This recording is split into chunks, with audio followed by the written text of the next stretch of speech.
안녕하세요 여러분, 데이지입니다. 1년에 한두 번쯤 저의 정신을 물어 내상을 입히는 책을 만나곤 하는데요. 소용돌이 같은 감정 또는 생각의 속도를 따라잡기 힘들어 책 읽은 후의 감상을 표현할 단어를 찾을 때까지 시간이 걸릴 때가 있습니다. 그런 책들로는 은희경 작가님의 빛의 과거, 김혜란 작가님의 바깥은 여름, 한강 작가님의 노랑무늬 영원, 소년이 온다, 레이먼드 카버의 대성당, 이런 건 영상으로 만들어야 되나? 그런 책들이 있는데 지난 7일 동안 읽은 3권의 책 중 2권이 그리하여 지각했습니다. 우선 가볍게 읽은 책 먼저 소개해드리겠습니다. 첫 번째 책은 애거스 크리스티의 오리엔트 특급살인. 셰익스피어 책 다음으로 아직까지 월드 베스트셀러를 차지하고 있는 추리의 여왕 애거스 크리스티! 그리고 아무도 없었다로 입문 후 제가 모든 작품을 다 읽겠노라고 지난 영상에서 한번 소개한 적이 있었는데요. 지난 작품과 마찬가지로 진짜 노력했습니다만 범인을 끝까지 알아채지 못했고, 이번에도 등장인물이 많이 나오나 중간중간 친절한 작가님이 용의자, 목격자, 증거 목록을 설명해 주시기 때문에 편한 마음으로 읽어서 좋았고, 발표 후 90년이 지난 지금 읽어도 세련되고 재밌었습니다.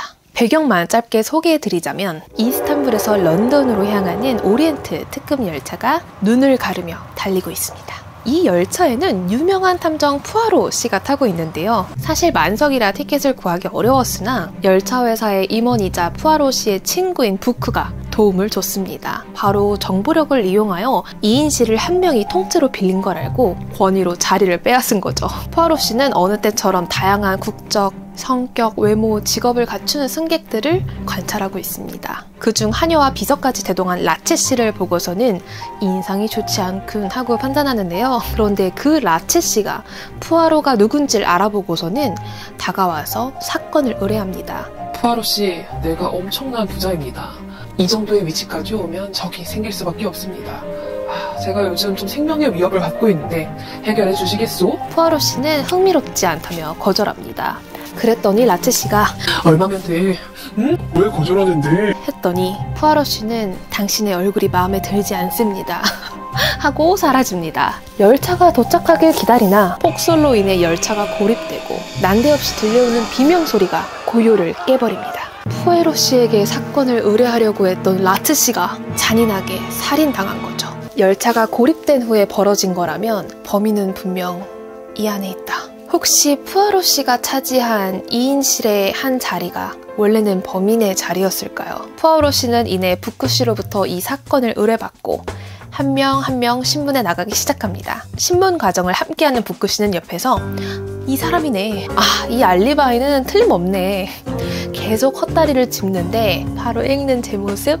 범인은 누구일까요? 완벽한 트릭을 보여준 추리소설로 알려진 이 책을 끝까지 읽고 나시면 여러분은 세상에 한마디를 외치게 되실 겁니다. 여러 번 영화로도 만들어졌지만 가장 최근에 나온 조니 뎁이 나온 영화가 웰메이드라는 평가를 받고 있는데 저는 선지 없고 뛰어를 막 시작해서 볼 틈이 없습니다. 보신 분 계시나요? 이제 저를 뒤흔든 책들을 소개해 보겠습니다. 우선 비비언 고닉의 사나운 애착. 엄마의 몸에서 태어나신 분?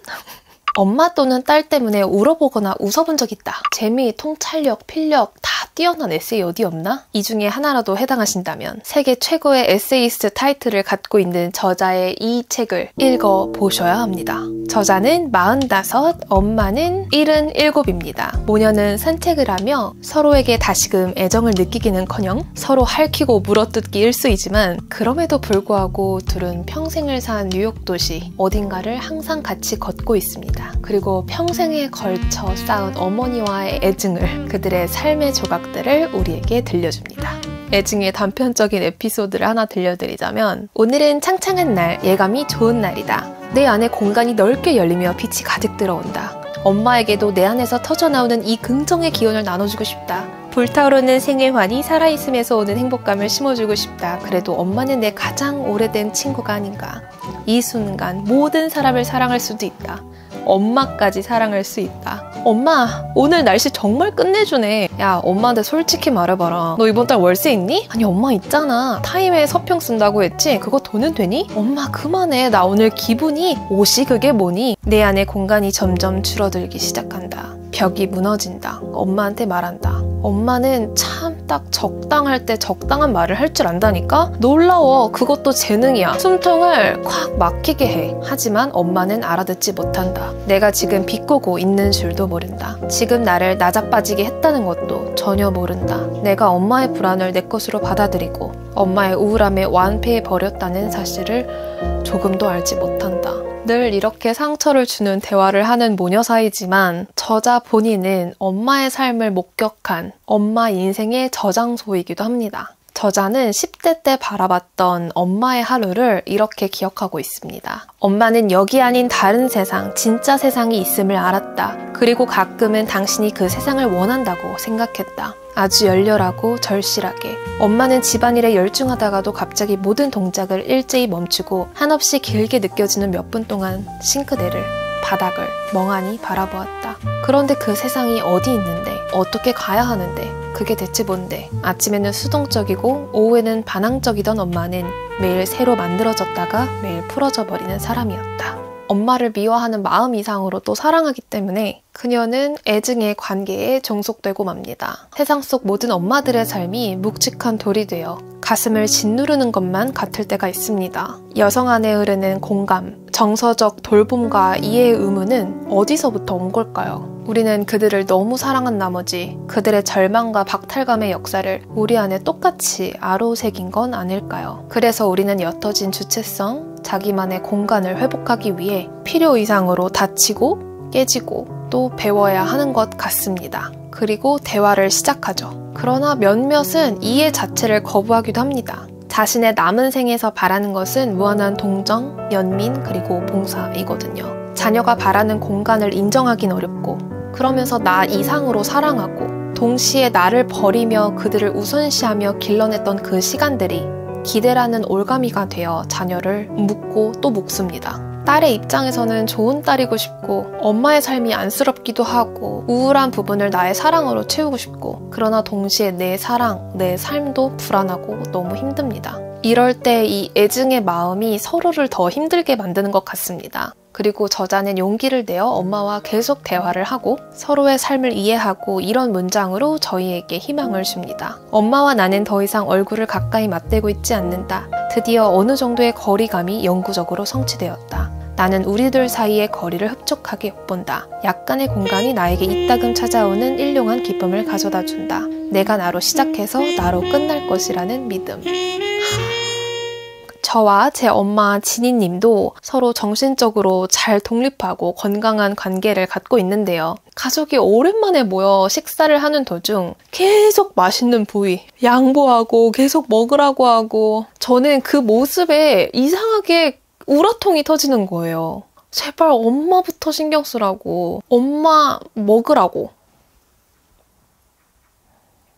많이 웃고 또 울컥하고 가슴을 부여잡으며 읽었습니다.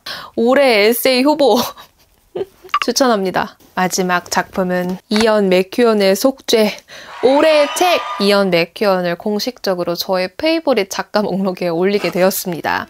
남성 작가는 흔치 않은데요. 부드러운 쌍남자 해밍웨이, 고추냉이 맛 카스테라 장강명, 수식어가 필요 없는 김영하, 그리고 소설은 무엇인가 제대로 보여주는 이언 맥큐언. 국내에 출판된 저자의 책이 무려 14권 정도 더 있더라고요.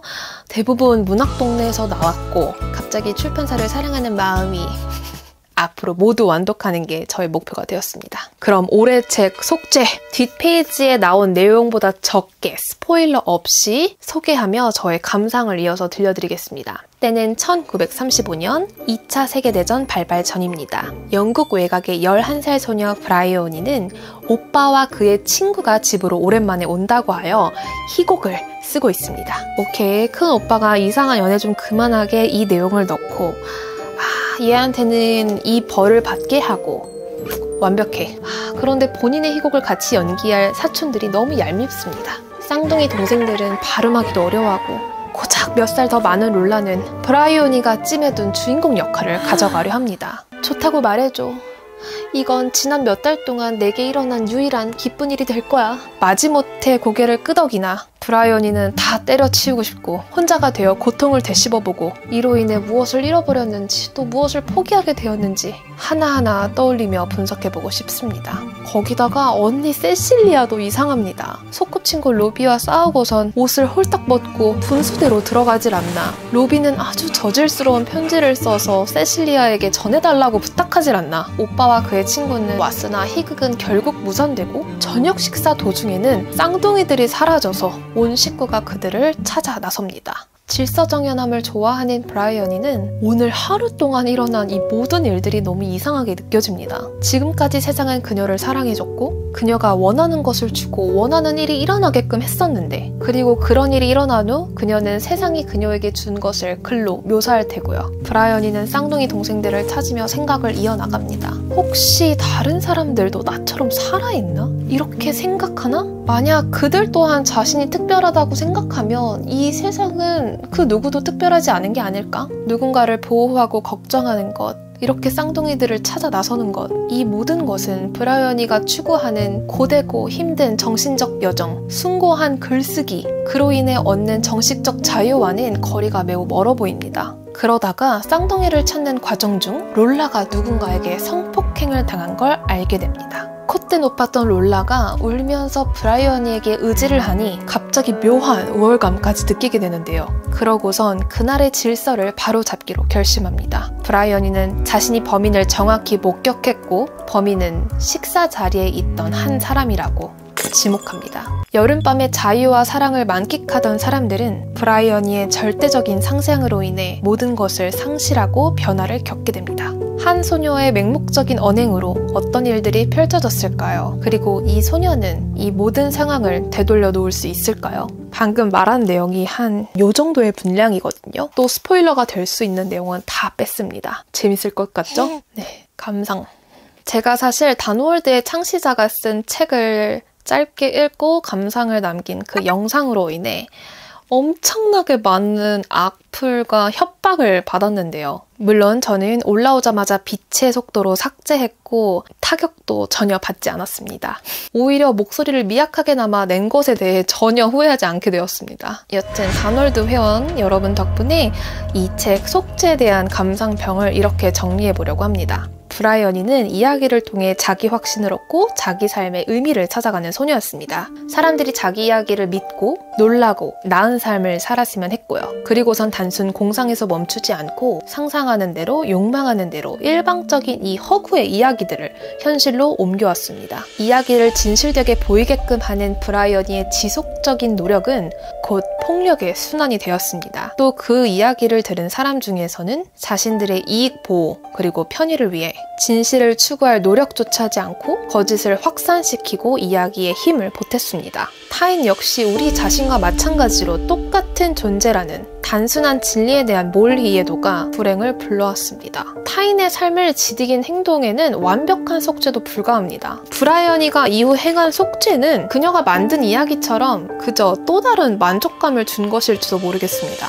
진실을 잃어 폭력으로 망가진 타인의 삶은 절대로 이전으로 돌아갈 수 없습니다. 나의 존엄을 지키는 가장 정직한 방법은 나를 제외한 타인을 무너뜨리는 것이 아니라 타인의 존엄을 지켜주는 것입니다. 그리고 타인의 존재를 잘 직시하게 해주는 힘이 바로 소설책에 있습니다. 여러분 같이 독서하시는 거 어떨까요? 그리고 단월드 여러분 계속 악플 다시면 I will use all my accumulated language, promotion, and content creation skills to reveal the truth worldwide. And I will always be on the side of truth and the victims. I'm warning you. 네 여러분 사유사 원목 북레스트도 많은 사랑 부탁드리고 아까 추천드린 사나운 애착책에서 나온 너무 이쁜 인사말로 오늘 영상을 끝내보겠습니다. 여러분 욕심, 폭력, 질시, 질투 없는 하루 보내세요.